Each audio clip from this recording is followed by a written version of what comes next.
Hello guys, welcome back to this new video. This is the part 3 of my 5-part video series on how I edit portrait images in Photoshop. In my previous video हमने देखा था किस तरह से मैं अपने portrait images का जो बैकग्राउंड है उसमें ज़रूरत पड़ने पे बैकग्राउंड ब्लर किस तरह से ऐड करता हूँ या फिर जो बैकग्राउंड ब्लर ऑलरेडी है उसे किस तरह से एनहांस करता हूँ। तो अगर आपने वो वीडियो अभी तक नहीं देखा है then I'll recommend you to watch both the previous 2 videos and then come back and watch this video. और इस वीडियो में हम देखेंगे किस तरह से मैं अपने पोर्ट्रेट इमेजेस का स्किन रिटचिंग का काम करता हूँ।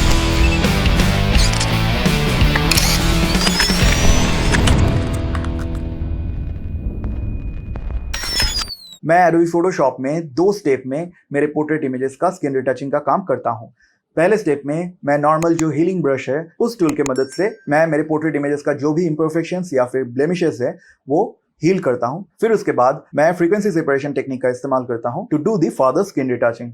आज के इस वीडियो में मैं आप लोगों को फ्रीक्वेंसी सेपरेशन बहुत ही अच्छे से डिटेल में एक्सप्लेन करूंगा। So make sure to watch this video till the end. और अभी तक अगर आपने मुझे इंस्टाग्राम पे फॉलो नहीं किया है then make sure to follow me on Instagram at shubhadeep.flixcanvas। आपको ये सभी इमेजेस का फाइनल एडिट मेरे इंस्टाग्राम पेज में देखने को मिल जाएगा। So getting all those things out of the way, let's get on to Photoshop. Okay, तो यहाँ पे आप देख सकते हैं हमने बैकग्राउंड को ऑलरेडी ब्लर कर लिया है। मैं यहाँ से ये 4 लेयर अभी डिलीट कर दे रहा हूँ क्योंकि मैंने पहले भी अच्छी तरह से ये बैकग्राउंड ब्लर करके रखा था।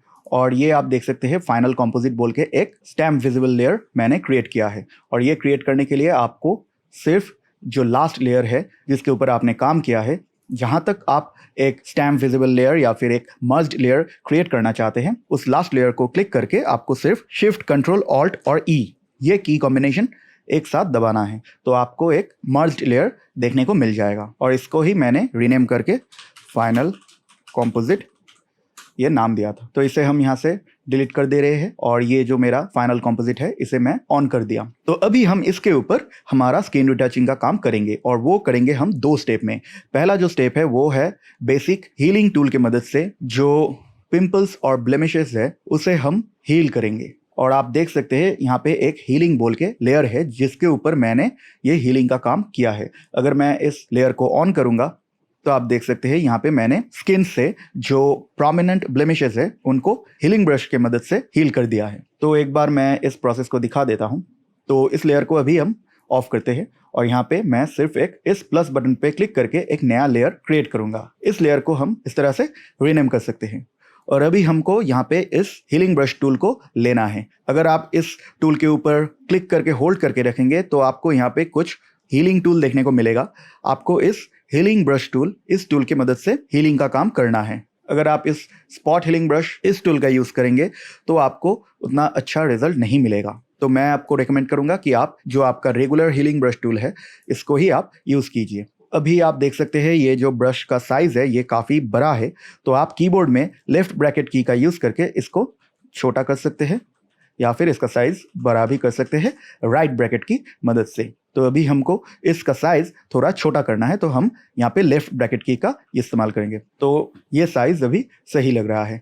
और आपको यहाँ पे देखना है आपका जो सैम्पलिंग है वो करंट एंड बिलो होना चाहिए। इसका मतलब है अगर ये करंट लेयर में रहेगा तो करंट लेयर का मतलब है जो लेयर अभी सिलेक्टेड है जो कि यहाँ पे हीलिंग लेयर है। तो अगर आप इसके ऊपर डायरेक्टली सैंपल लेकर हीलिंग का काम करना चाहेंगे तो देख सकते हैं आप कुछ नहीं हो रहा है क्योंकि इस लेयर में हीलिंग का काम हो रहा है और इसका जो सैम्पलिंग है वो भी इस करंट लेयर से ही हो रहा है। तो इस लेयर में तो अभी कुछ है ही नहीं तो सैंपल कहाँ से होगा।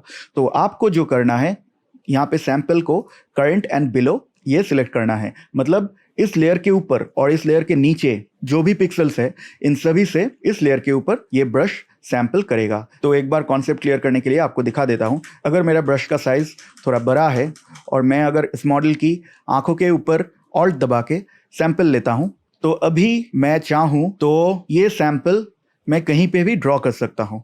तो अगर मैं क्लिक करके यहाँ पे ड्रॉ करूँगा तो ये सैंपल आप देख सकते हैं जैसे जैसे मैं इस कर्सर को मूव करते जा रहा हूँ यहाँ से वो सैंपल होते जा रहा है। सो द कॉन्सेप्ट इज अगर मुझे ये जो ब्लेमिश है इसको अगर हील करना है तो मुझे इसके नियर बाई जो अच्छा स्किन है जो ऑलरेडी स्मूथ स्किन है वहाँ से मुझे सैंपल करना है और इसके ऊपर ड्रॉ करना है। यहाँ पे आप देख सकते हैं ये जो स्किन का टेक्सचर है ये काफ़ी स्मूथ है। तो मैं क्या कर सकता हूँ, मेरा ब्रश का साइज़ थोड़ा बड़ा करके कीबोर्ड में ऑल्ट दबा के मैं यहाँ से सैंपल कर सकता हूँ। और जैसे कि अभी सैंपल करंट एंड बिलो है, तो इसका मतलब इस लेयर के ऊपर हीलिंग का पेंट तो होगा, लेकिन ये सैंपल करेगा इसके नीचे जो भी लेयर्स है उन सभी के पिक्सल्स से। और जैसे कि इस इमेज में ये लेयर है, तो ये आसानी से इस बिलो लेयर से सैंपल कर लेगा और इस हीलिंग लेयर पे वो पेंट करेगा।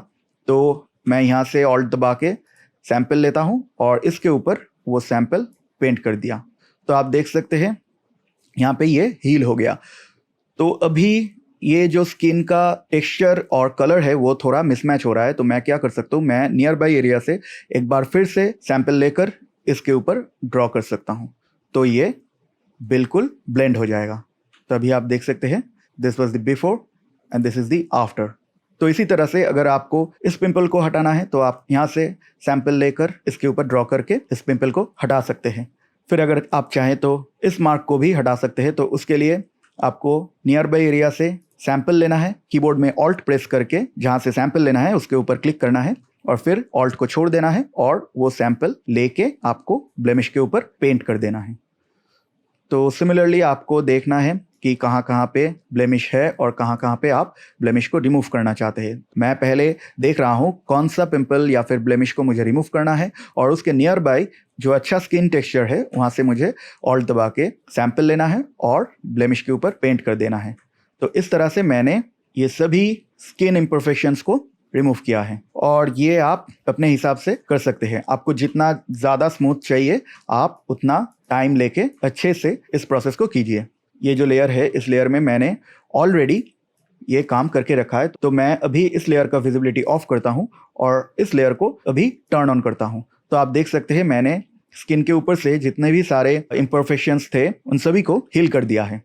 और ये आपको जहाँ जहाँ स्किन विजिबल है उन सभी के ऊपर करना है। मैंने कई लोगों को देखा है कि वो सिर्फ फेस के ऊपर से ही ये हीलिंग का काम करते हैं और वो ये हैंड और जो लेग्स है यहाँ पे हीलिंग का काम नहीं करते हैं। लेकिन अगर मैं इसका विजिबिलिटी ऑफ करता हूँ तो आप देख सकते हैं मैंने लेग्स के ऊपर से भी इम्परफेक्शंस को हटाया है और हैंड के ऊपर से भी जितने भी सारे यहाँ पे या फिर यहाँ पे जो भी इम्परफेक्शंस था उन सभी को मैंने टाइम लेके अच्छे से हील किया है। तो ये प्रोसेस आप अच्छे से कीजिए, टाइम लेके कीजिए और फिर उसके बाद आप फ्रीक्वेंसी सेपरेशन जो स्टेप है उसके ऊपर जाइए। और यहाँ पे एक दूसरा लेयर में हीलिंग करने का एक फ़ायदा ये है, अगर मैं इस लेयर को सोलो करता हूँ तो आप देख सकते हैं इस लेयर पे स्किन का जो भी रिटचिंग का काम है वो सब इस लेयर पे सेपरेटली है। अगर आप डायरेक्टली इस लेयर के ऊपर ही रिटचिंग का काम कर लेते हैं, अभी अगर आपको वो वापस से चाहिए तो आपको वो नहीं मिलेगा। पर मान लीजिए आपने ऑलरेडी बहुत सारा स्टेप कर लिया है तो आपको Ctrl+Z दबा के ये मार्क फिर से वापस नहीं मिलेगा। लेकिन अगर आप इस तरीके से स्किन रिटचिंग का काम करते हैं और किसी कारण अगर बाद में आपको वो ब्लेमिश चाहिए तो आप सिर्फ इरेजर टूल की मदद से अगर इस हीलिंग लेयर से उस हीलिंग पैच को डिलीट कर देंगे तो वो आसानी से फिर से रिवील हो जाएगा। तो इसलिए मैं रेकमेंड करता हूँ कि आप एक अलग से लेयर में हीलिंग का काम कीजिए। तो यहाँ पे Ctrl+Z दबा देता हूँ। तो ये था मेरा हीलिंग का फर्स्ट स्टेप। तो इस लेयर को अभी हम यहाँ से डिलीट कर देते हैं। इस टॉप लेयर को पहले सिलेक्ट करके और शिफ्ट दबा के ये जो लास्ट लेयर है इसको सिलेक्ट किया और Ctrl+G दबा के मैंने इन सभी लेयर को ग्रुप किया था और उस ग्रुप का नाम मैंने दिया इमेज। तो आप देख सकते हैं ये जो भी सारा काम मैंने किया था वो इस फोल्डर के अंदर है। अगर आप इस तरह से वीडियो देख के सीखना पसंद करते हैं तो आप स्किलशेयर ज्वाइन कर सकते हैं। स्किलशेयर में आपको फोटोग्राफी, वीडियोग्राफी, एडिटिंग या फिर और कोई भी क्रिएटिव टॉपिक के ऊपर ढेर सारा हाई क्वालिटी और step by step video tutorials मिल जाएंगे। स्किलशेयर का एक ही सब्सक्रिप्शन से आप हर महीने अनलिमिटेड क्लासेस कर सकते हैं ऑन एनी टॉपिक। और अगर आप मेरे लिंक से स्किलशेयर ज्वाइन करते हैं तो आपको एक स्किलशेयर का फ्री ट्रायल भी मिल जाएगा। नीचे जो वीडियो डिस्क्रिप्शन में लिंक है आपको उस लिंक पे जाके क्लिक करके स्किलशेयर का ऑफिशियल वेबसाइट में जाना है और आपको अपना जो क्रेडिट कार्ड का इन्फॉर्मेशन है उसे डाल के आपको स्किलशेयर में एक अकाउंट क्रिएट करना है और आप इमीडिएटली फ्री में क्लासेस ले सकते हैं। अगर आपको स्किलशेयर कंटिन्यू नहीं करना है तो ट्रायल खत्म होने से पहले ही आपको अनसब्सक्राइब कर देना है और अपना जो क्रेडिट कार्ड इन्फॉर्मेशन है उसे भी रिमूव कर देना है। तो आपका एक भी पैसा नहीं कटेगा और आपको ये फ्री ट्रायल मिल जाएगा। और अगर आपको कंटिन्यू करना है तो वो भी आप कर सकते हैं, which I will definitely recommend you to do. I myself am a premium member of Skillshare and I love learning from Skillshare. Learning is like an addiction to me. तो अगर आपको भी नए नए skills develop करना पसंद है and if you are interested, then you can definitely join Skillshare through my affiliated link in the video description below. Now let's get back to the topic. फिर इसके बाद मैंने इस frequency separation folder के अंदर frequency separation का काम किया है। तो मैं एक बार आपको पहले frequency separation का रिजल्ट दिखा देता हूं। अगर मैं इस लेयर को टर्न ऑन करता हूं तो आप देख सकते हैं ये स्किन टेक्सचर एकदम स्मूथ हो गया है और बहुत ही एक रियलिस्टिक मैनर में स्मूथ हुआ है। आप देख सकते हैं ये जो स्किन है ये एकदम बिल्कुल वैक्स की तरह नहीं लग रहा है। आपका स्किन का जो टेक्सचर है वो बरकरार है पर आपका जो स्किन है वो स्मूथ हो गया। So this was the before and this is the after. तो फ्रीक्वेंसी सेपरेशन का यही मज़ा है कि आप अपने इमेजेस का कलर लेयर को या फिर कलर फ्रीक्वेंसी को टेक्सचर से अलग कर लेते हैं, सेपरेट कर लेते हैं। और जैसे कि हमने ऑलरेडी जो इम्परफेक्शंस है उन सभी को हील कर चुके हैं, तो आपका जो स्किन टेक्सचर है वो अभी बिल्कुल ठीक ठाक है। लेकिन स्किन टेक्सचर के अंडरनेथ जो कलर लेयर है उसमें इम्परफेक्शन या फिर इरेगुलरिटीज है।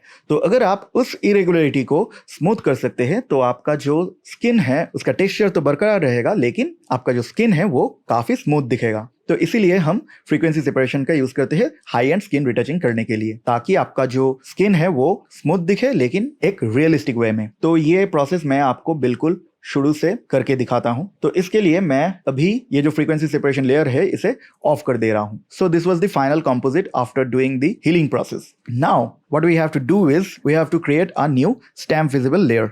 और उसके लिए आपको पता ही है स्टैम्प विजिबल लेयर क्रिएट करने के लिए आपको शिफ्ट कंट्रोल ऑल्ट और ई इस की कॉम्बिनेशन को एक साथ दबाना है। तो आप देख सकते हैं यहाँ पे एक स्टैम्प विजिबल लेयर या फिर आप कह सकते हैं एक मर्ज्ड लेयर क्रिएट हो गया है। अभी इस लेयर को आप रीनेम करके नाम दे सकते हैं कलर, और आपको इस लेयर को सिलेक्ट करके Ctrl+J दबा के एक डुप्लीकेट कॉपी करना है। इस ऊपर का जो लेयर है इसका नाम आपको देना है टेक्सचर, और इन दोनों लेयर्स को सिलेक्ट करके Ctrl+G दबा के आपको एक ग्रुप में डालना है। इस ग्रुप को आप रीनेम करके फ्रीक्वेंसी सेपरेशन ये नाम दे सकते हैं। तो अभी तक आपको समझ में आ गया होगा कि फ्रीक्वेंसी सेपरेशन करने के लिए आपको कलर लेयर और आपका जो स्किन का टेक्सचर है इन दोनों को सेपरेट करना होगा। तो वो सेपरेट करने के लिए हम एक प्रोसेस का यूज़ करेंगे। यहाँ पे आप देख सकते हैं टेक्सचर भी है और इसका कलर भी है। तो अगर हम इस टेक्सचर लेयर को ऑफ कर देते हैं और ये जो कलर लेयर है इस लेयर से अगर हम टेक्सचर को रिमूव कर सकते हैं देन हमें सिर्फ इस लेयर में इस इमेज का कलर इन्फॉर्मेशन देखने को मिलेगा। और जो ऊपर का लेयर है इसमें आपका टेक्सचर भी है और यहाँ पे आपका कलर भी है। तो अगर हम ये जो नीचे का कलर इन्फॉर्मेशन इस टेक्सचर प्लस कलर इन्फॉर्मेशन से सब्ट्रैक्ट करेंगे तो आप समझ सकते हैं ऊपर का जो लेयर होगा उसमें सिर्फ टेक्सचर ही रह जाएगा, या फिर आप कह सकते हैं कलर जिसे हम लो फ्रीक्वेंसी कहते हैं और जो टेक्सचर है उसे हम हाई फ्रीक्वेंसीज कहते हैं। तो इस प्रोसेस से आप समझ सकते हैं हम इस इमेज की टेक्सचर को और कलर इन्फॉर्मेशन को सेपरेट कर सकते हैं और सेपरेटली इन दोनों के ऊपर काम कर सकते हैं। तो इसके लिए मुझे पहले ये जो नीचे का लेयर है जो कलर लेयर है वहाँ से मुझे टेक्सचर को रिमूव करना है। तो उसके लिए हमें यहाँ पे फिल्टर में आना है और यहाँ पे ब्लर में जाके गॉसियन ब्लर इस ऑप्शन को सिलेक्ट करना है। तो यहाँ पे आपको ये जो रेडियस है इसे इस तरह से सेट करना है कि आपका जो टेक्सचर है वो इस इमेज से रिमूव हो जाए और सिर्फ कलर इन्फॉर्मेशन आपको देखने को मिले। और ये नंबर डिपेंड करेगा इमेज टू इमेज, आपको अपने इमेज के हिसाब से इस नंबर को सेट करना होगा। तो यहाँ पे अगर मैं इस रेडियस को 5 पिक्सल्स में सेट करता हूँ तो आप देख सकते हैं इस इमेज में अभी कोई टेक्सचर इन्फॉर्मेशन नहीं है। तो मुझे यहाँ पे सिर्फ ओके क्लिक कर देना है। तो अभी आप देख सकते हैं इस लेयर में सिर्फ कलर इन्फॉर्मेशन है और कोई टेक्सचर इन्फॉर्मेशन नहीं है। और ये प्रोसेस करने के टाइम पे आपको सिर्फ स्किन के ऊपर ही ध्यान देना है, आपको किसी और चीज़ को लेकर यहाँ पे कंसर्न होने की ज़रूरत नहीं है, क्योंकि आपको सिर्फ यहाँ पे स्किन को सॉफ्ट करना है। तो अभी ऊपर का जो लेयर है इसमें ऑलरेडी टेक्सचर और कलर इन्फॉर्मेशन दोनों हैं।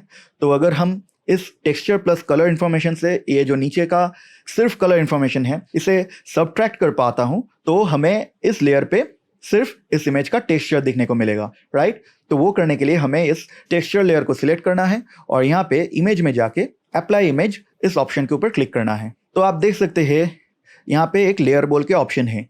तो हम अभी चाहते हैं कि इस लेयर से ये जो कलर लेयर है इसे सबट्रैक्ट करना। तो इसके लिए हमें यहाँ पे ये जो कलर लेयर है इसे सिलेक्ट करना है। ये कलर लेयर मेरा जो दूसरा फ्रीक्वेंसी सेपरेशन का फोल्डर है वहाँ पे है, तो ताकि कन्फ्यूजन ना हो तो इसलिए मैं एक बार इसको रीनेम कर देता हूँ, colour new. Okay, so this is the new colour layer, और यहाँ पे जो कलर लेयर है उसका नाम है सिर्फ कलर, तो आपको कन्फ्यूजन नहीं होगा। तो फिर से एक बार दिखाता हूँ। अभी इस लेयर में सिर्फ कलर इन्फॉर्मेशन है और ऊपर के लेयर में कलर प्लस टेक्सचर दोनों इन्फॉर्मेशन है। हमें टेक्सचर और कलर से कलर को सबट्रैक्ट करना है, तो इसके लिए हमें टेक्सचर लेयर को सिलेक्ट करना है और फिर इमेज में जाके यहाँ पे अप्लाई इमेज इस ऑप्शन के ऊपर क्लिक करना है। तो यहाँ से मुझे लेयर में जाके ये जो कलर न्यू, आप देख सकते हैं ये कलर दूसरा वाला है इस फोल्डर के अंदर, और आपको यहाँ पे सिलेक्ट करना है ये कलर न्यू इस लेयर को। और हमने कहा कि आपको यहाँ पे सबट्रैक्ट करना है, तो हम यहाँ से ब्लेंडिंग मोड में इस ऑप्शन में सिलेक्ट कर सकते हैं। यहाँ पे आपको स्केल 2 पे सेट करके रखना है और ऑफसेट 128 पे सेट करके रखना है और सिर्फ ओके पे क्लिक कर देना है। तो अभी आप देख सकते हैं इस लेयर में इस इमेज का सिर्फ टेक्सचर या फिर हाई फ्रीक्वेंसीज है और नीचे का लेयर में कलर इन्फॉर्मेशन है। तो अभी अगर हम इन दोनों लेयर को एक साथ देख पाए तो हमें हमारा इमेज मिल जाएगा। तो उसके लिए ये जो टेक्सचर लेयर है इसका जो ब्लेंडिंग मोड है इसे हमको सिर्फ लिनियर लाइट में चेंज कर देना है। तो अभी आप देख सकते हैं ये दोनों लेयर मिलकर हमारा जो इमेज पहले था वही वापस से दे रहा है, लेकिन यहाँ पे हमारा हाई फ्रीक्वेंसी या फिर टेक्सचर और कलर या फिर लो फ्रीक्वेंसी सेपरेट हो चुका है। तो अगर हम अभी इस फोल्डर को जिसमें ये दो लेयर है इसे अगर हम टर्न ऑफ करेंगे तो आप देख सकते हैं यहाँ पे कोई विजिबल चेंजेस नहीं है। अभी हमने सिर्फ इन दोनों फ्रीक्वेंसी को सेपरेट किया है, अभी भी हमने कोई स्किन रिटचिंग का काम नहीं किया है और वो हम अभी करेंगे। तो इसके लिए हमें ये जो कलर लेयर है इसको डुप्लीकेट करना है। इसको डुप्लीकेट करने के लिए हम Ctrl+J इसकी कॉम्बिनेशन को दबाएंगे तो ये डुप्लीकेट हो गया। मैं यहाँ पे आपको दिखाऊंगा एक quick and easy way of doing frequency separation जो मैं खुद भी यूज़ करता हूँ और मुझे काफ़ी अच्छा रिजल्ट भी मिल जाता है, काफ़ी फास्ट और बहुत ही ईजीली। तो अभी हमने ये जो नीचे का लेयर है उसे सिर्फ डुप्लीकेट किया। तो अगर हम टेक्सचर लेयर को अभी टर्न ऑफ कर देते हैं, यहाँ पे भी आप देख सकते हैं ये स्किन का जो ट्रांजिशन है यहाँ पे कलर का थोड़ा इरेगुलरिटीज है। तो इसलिए हम अभी जो कर सकते हैं वो है ये जो नया लेयर है इसे हम चाहे तो फिल्टर में जाके फिर से गॉसियन ब्लर में जाके हम थोड़ा और ब्लर कर सकते हैं। हम चाहे तो यहाँ पे 10 ये भी सिलेक्ट कर सकते हैं। हमारा ऑब्जेक्टिव है कि ये जो स्किन का कलर का ट्रांजिशन है वो जितना हो सके स्मूथ हो जाए। आपको इतना भी बढ़ाना नहीं है कि आप कुछ समझ ही ना पाए। आप एक मॉडरेट वैल्यू पे इसे सेट कीजिए और यहाँ पे ओके पे क्लिक कर दीजिए। तो ये जो नीचे का लेयर है ये ओरिजिनल कलर लेयर था और ये थोड़ा ज़्यादा स्मूथ किया हुआ ब्लर लेयर है। तो ऑब्वियसली अगर हम अभी टेक्सचर लेयर को ऑन करेंगे तो आप देख सकते हैं ये पूरा का पूरा इमेज ही बहुत ही ज़्यादा ब्लर दिख रहा है। तो अभी हम क्या करेंगे, ये जो नया लेयर है यहाँ पे एक नेगेटिव मास्क क्रिएट करेंगे और वो करने के लिए हम इस लेयर को सिलेक्ट करके ऑल्ट दबा के इस क्रिएट मास्क ऑप्शन पे क्लिक करेंगे। तो यहाँ पे एक नेगेटिव मास्क क्रिएट हो गया। इसका मतलब है अभी इस लेयर का विजिबिलिटी 0 है क्योंकि यहाँ पे एक नेगेटिव मास्क दिया हुआ है। आपको पता है अगर मास्क ब्लैक कलर का है तो इस लेयर का विजिबिलिटी पूरा ऑफ हो जाएगा और इस मास्क के ऊपर जहाँ पे वाइट रहेगा इस लेयर का सिर्फ उसी पोर्शन आपको दिखने को मिलेगा।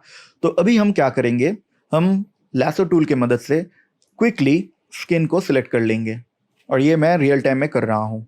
हमें सिर्फ स्किन को ही सिलेक्ट करना है, हमें कोई डिटेल्ड एरिया को सिलेक्ट नहीं करना है जैसे कि आईज या फिर लिप्स।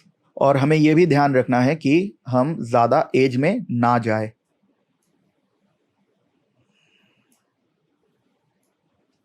मैं शिफ्ट दबा के मास्क को ऐड कर रहा हूँ और सब्ट्रैक्ट करने के लिए मैं ऑल्ट दबा सकता हूँ।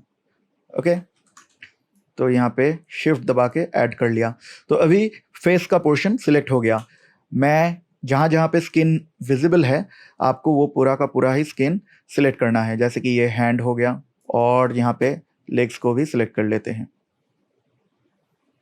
मैं यहाँ पे एक बहुत ही रफ जॉब कर रहा हूँ लेकिन आपको ये थोड़ा सा टाइम लेके करना है। अभी ये स्किन सिलेक्टेड है। अभी हमें सिर्फ राइट क्लिक करके इसे थोड़ा सा फेदर करना है। 20 पिक्सल्स वर्क जस्ट फाइन। तो यहाँ पे हम 20 पिक्सल्स का फेदर कर लेते हैं। अभी हमें सिर्फ इस लेयर मास्क के ऊपर वाइट से पेंट कर देना है और इसके लिए हमारा जो फोरग्राउंड कलर है वो ऑलरेडी वाइट सिलेक्टेड है, तो हम सिर्फ ऑल्ट और बैक स्पेस दबा के इस लेयर के ऊपर वाइट फिल कर सकते हैं। तो आप देख सकते हैं ये मास्क क्रिएट हो गया। अभी Ctrl+D दबा के हम इस सिलेक्शन को हटा सकते हैं। तो अभी अगर हम इस लेयर का विजिबिलिटी ऑन और ऑफ करेंगे तो आप देख सकते हैं स्किन स्मूथ हो गया है और स्किन का जो टेक्सचर है वो भी बरकरार है।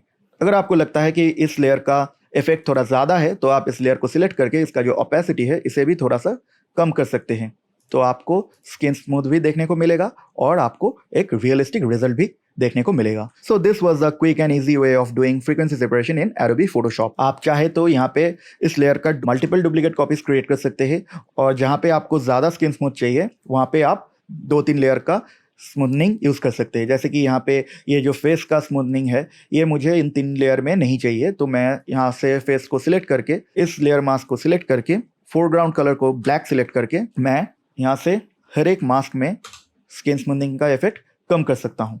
और आप देख सकते हैं ये फेस में कोई इफेक्ट डाल नहीं रहा है, लेकिन यहाँ पे हैंड पे थोड़ा सा इफेक्ट बढ़ रहा है, राइट। अगर आप यहाँ पे ओपेसिटी को बढ़ा देंगे तो आपको ज़्यादा इफेक्ट देखने को मिलेगा। ये 1 लेयर का इफेक्ट है, ये 2 लेयर का, और ये 3 का, और ये 4 का, राइट। यहाँ पे लेग पे भी आप देख सकते हैं ये 1 लेयर से स्मूथ किया हुआ है और यहाँ पे आप 2 लेयर या फिर 3 या फिर 4 लेयर भी यूज़ कर सकते हैं। तो जहाँ जहाँ पे आपको ज़्यादा स्किन स्मूथनिंग चाहिए वहाँ पे आप स्पेसिफिकली फ्रीक्वेंसी सेपरेशन अप्लाई कर सकते हैं। So now let's delete this layer and turn on the original frequency separation layer. So I hope कि आपको आज का वीडियो पसंद आया होगा, और अगर आपको फिर भी कोई डाउट है तो हर रोज़ की तरह नीचे कमेंट करके मुझे पूछ सकते हैं और मैं आपके डाउट्स को क्लियर करने का ज़रूर कोशिश करूँगा। नेक्स्ट वीडियो में हम देखेंगे किस तरह से मैं मेरे पोर्ट्रेट इमेजेस का जो फाइनल एडजस्टमेंट्स है वो किस तरह से करता हूँ, किस तरह से डिटेल ऐड करता हूँ। तो आपको वो वीडियो भी मिस नहीं करना है। तो आपको पता ही है क्या करना है। Make sure to subscribe to my channel, और सब्सक्राइब बटन के बगल में जो बेल आइकन है उसे भी आप क्लिक कर दीजिए, ताकि जब भी मैं वो वीडियो अपलोड करूँ तो आपको सबसे पहले नोटिफिकेशन मिल जाए। So that was it for today. I will see you in the next video.